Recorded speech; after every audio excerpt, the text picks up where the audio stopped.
Hello guys, welcome back to Current Affairs Adda. And this would be again an important session as we're going to discuss the heated topic of the moment, the new education policy 2020. So let's begin. The mind map for this is background. We'll deal with the background. Two important committees are important over here. We'll just go through the vision and significance would be done. It's a theoretical topic. The key principles again is theoretical. The provisions is an important. The provisions I have further classified it into 5 sectors.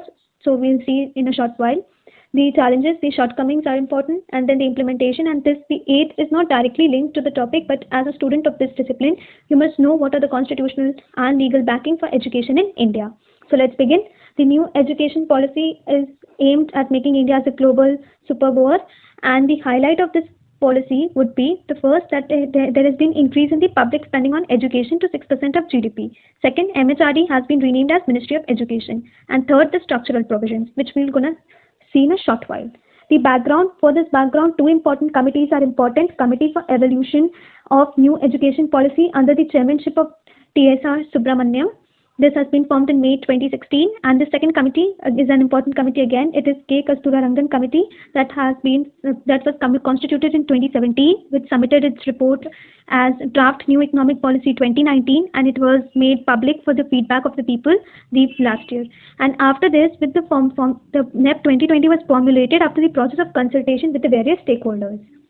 The vision, you can clearly see the vision. It is to provide equitable and vibrant knowledge, develop a sense of respect towards fundamental rights, duties, as well as sustainable development goals. Sustainability, these are the important key visions. Just the keywords are important to inculcate in your answers. The key principles are, again, you can just go through this slide and you can go understand what are the key principles. की provisions of new education policy मैंने इसे 5 part में divide कर रखा है. This is a very important mind map, but specially when you are writing your answers, because when you write your answers you need to focus on all sectors equally. तो curricular में क्या changes आई है, school education में क्या changes आई है, higher education में क्या पॉलिसीज सजेस्ट की गई है, सजेस्टिव मेजर्स है, टीचर्स एजुकेशन में क्या चेंजेस आई है, एंड अदर की focus area like equity, gender, special needs etcetera. So curricular की बात करते हैं पहले. तो करिकुलर में new curricular and pedagogical structure आया. जो पहले 10+2 का था उसे अब हटाकर 5+3+3+4 कर दी गई है. That is 3 years of foundation stage of pre school plus grades 1 and grade 2. The second is the preparatory stage, that is from 3, 4, 5. Then is the middle stage from 6, 7, 8, and then the high or the secondary stage from 9 to 12. Right. With this is a new pedological structure. इसका main aim था कि आप mainstream करोगे अपने foundation learning को. Earlier the foundation learning was not mainstream. In mainstream हम सिर्फ 10+2 बोलते थे, बट अब फाउंडेशन लर्निंग को मेन स्ट्रीम कर दी गई है. करिकुलर में रिडक्शन आई है with core essentials, critical thinking, interactive classes, experimental learning etcetera. There is a change from to promote skill based and minimise rote based learning. पहले रेक्टिफिकेशन पे काफ़ी ध्यान दी जाती थी, बट अभी उसे चेंज करके स्किल इन्हांसमेंट पे फोकस करनी है. मल्टीलिंगुअलिज्म, 5 क्लास के बच्चों तक को अपने मदर टंग में मीडियम ऑफ इंस्ट्रक्शन रहेगा ताकि उन्हें कॉन्सेप्ट अच्छे से समझ में आए टिल स्टैंडर्ड 5. और 3 लैंग्वेज भी बढ़ाने की कई जगहों पे बात हो रही है, बट ये जो 3 लैंग्वेज होगी वो स्टेट के ऊपर डिपेंडेंट होगी कि वो इम्प्लीमेंट करेगी या नहीं, क्योंकि जो एजुकेशन है वो एक कॉन्करेंट सब्जेक्ट है. तो state can also form policies on it. School education में universalize of pre education and universal access to education at all level. Right. इसमें ECC की बात की गई है, early childhood care and education. छोटे बच्चों को एजुकेशन अच्छे से देना, आंगनबाड़ी, प्री स्कूल, बाल वाटिका, ये सब को मेन स्ट्रीम करना. साथ में इन छोटे उम्र में से ही उन्हें ethics, self identity, play based, discovery based, team work, collaboration, developing curiosity, logical thinking जैसी इंपॉर्टेंट कॉन्सेप्ट्स की बीज बोना. Learning in formative years. If you sow the seed now it will reap its benefits in upcoming years. अभी से ही उन छोटे बच्चों के दिमाग में इन सारी चीज़ों का बीज डालना.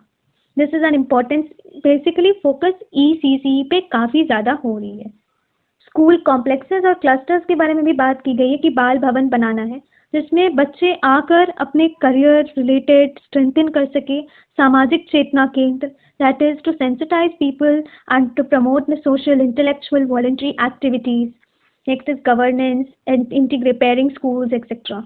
हायर एजुकेशन, Higher education में major changes है increase in GR, that is gross enrollment ratio to 50% by 2035. ये एक टारगेट है जो अचीव करना है. साथ में यहाँ पे वोकेशनल एजुकेशन पे काफ़ी फोकस दी गई है, होलिस्टिक मल्टी डिसिप्लिनरी ये flexible curriculum, that is you can test there would be not much difference between arts and science, you can study chemistry with baking और something like that, with creative combination of subjects, integration of vocational education so that you can come out with a skill. And साथ से एक और चीज़ बहुत interesting चीज़ ये आई है कि multiple entry and exit points. That is, if you would exit in first year, you will be getting a certificate for a certificate course. When after second year, it would be advanced diploma. After third year, it would be a bachelor's degree. And if you will be completing the entire 4 years course, it will be bachelor's with research. And then master's would be of 1 year. You can skip the MPhil and go directly to PhD. That has been suggested. Regulations. This turns out to be important because regulations के लिए एक single umbrella body है, that is HECI, जो setup होगा, और उसके HECI will have 4 independent verticals.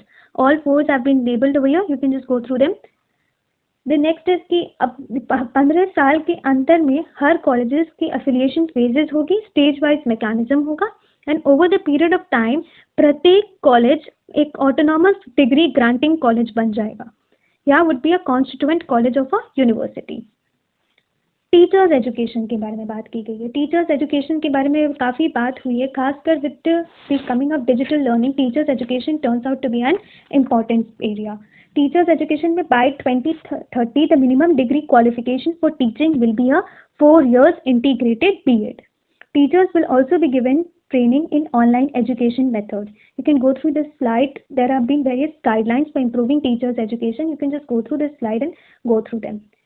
Setting up of PARAK. This is an assessment mechanism that would be set up. The PARAK का main full form ये एक abbreviation है जिसका full form है Performance Assessment Review and Analysis of Knowledge. The objectives of PARAK would be standardizing assessment method. हर एक जगह के, एक गांव के, एक अर्बन एरिया के, एक रूरल एरिया के मैकेनिज्म जो है, असेसमेंट मैकेनिज्म जो है वो स्टैंडर्डाइज होना चाहिए. इसलिए ये परख का सेटअप होगा ताकि जो जांच हो, कॉपी की जो असेसमेंट्स हो, वो एक स्टैंडर्ड मेथड पे हो. अदर की फोकस एरिया की बात करते हैं तो अदर एरिया पे भी काफ़ी फोकस दी गई है, जैसे कि ऑनलाइन एंड डिजिटल लर्निंग के बारे में बात हुई है. ऑनलाइन एंड डिजिटलाइजेशन के ऊपर ये की गई है. प्लेटफॉर्म्स जैसे स्वयं, दीक्षा, ये सारे प्लेटफॉर्म्स को एक्सपैंड करना है एंड ताकि लोगों के स्टूडेंट फ्रेंडली बनाना है, स्टूडेंट टीचर फ्रेंडली बनाना है. मोनोलॉग ना होकर डायलॉग की सुविधा होनी चाहिए. Integrated vocational courses at all level, लोक विद्या, स्किल फॉर्मेशन. जैसे one more thing that small education classes में, in school education there would be 10 days of a bag free. That is उस दिन आपको बैग फ्री जाना है, बिना बैग लिए स्कूल जाना है. वहाँ पे वोकेशनल क्राफ्ट्स होंगे, local vocational experts such as gardeners, the potters, carpenters, they would teach them. This is 10 days of bag free days. Okay, so this sounds a very interesting thing, right? Focus on socio-economic disadvantaged groups, gender identities, socio-cultural identities, geographical identities, disabilities. यहाँ पे separate strategies would be formulated for these people. Second is ensuring equity. There's a difference between equality and equity, and the government is focused on establishing equity with the infrastructure areas. This is an important keyword. You must inculcate this in your answers. So that is setting up of special education zones, fee waivers for particular group of disadvantaged group, focus on learning outcomes, etc. Then supporting children with special needs. All these are the key focus areas with separate policies. This is for all these people. Adult education and lifelong learning. This is again an important point, especially when we miss these were not. With changing times, globalization, these turns out to be an important pillar. Challenges क्या है, concern क्या है? We are discussing what are the policies, what are the provisions of the policy, but somehow the challenges and the concerns are also there. Education is a concurrent subject. So again, every state have their own school boards. Therefore, the state government they have to be brought on the same table, and the implementation of the policies must be done with cooperation of the states. That is cooperative federalism is one of the challenge. Resource challenge, this infrastructure bottleneck, policy paralysis. The promises need to be delivered because now the stakeholders have very high hopes. So this turns out to be again one of the challenges or the concerns in front of the government while implementing the policies. The implementation, it would be in a phased wise implementation, and the students from the batch 21-22 of class 9, the initiating of implementation would be done from there.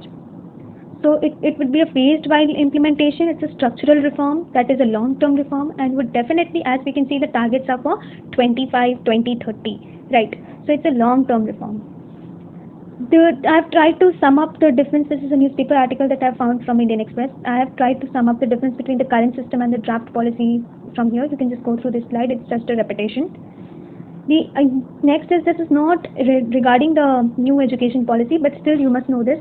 It is what are the constitutional provisions. Part 4 DPSBs, Article 45 and Article 39F of DPSBs is about equitable, accessible, equity. You can just see even our constitution everywhere it's talk about equity. Equity की बात हो रही है, equality की बात नहीं हो रही है.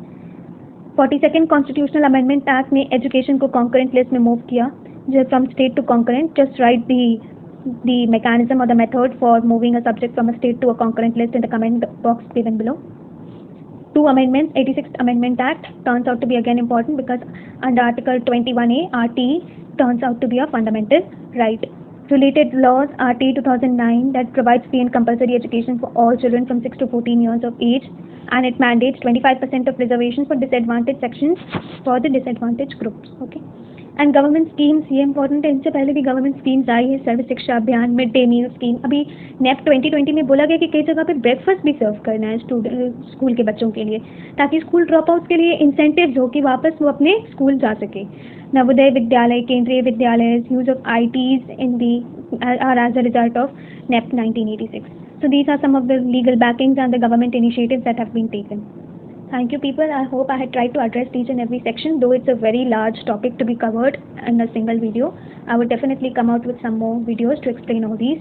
If you have any other doubt or if you want any specific sector to be discussed, just comment down below. I'll definitely try to help you out. Thank you, people. Keep learning, keep sharing.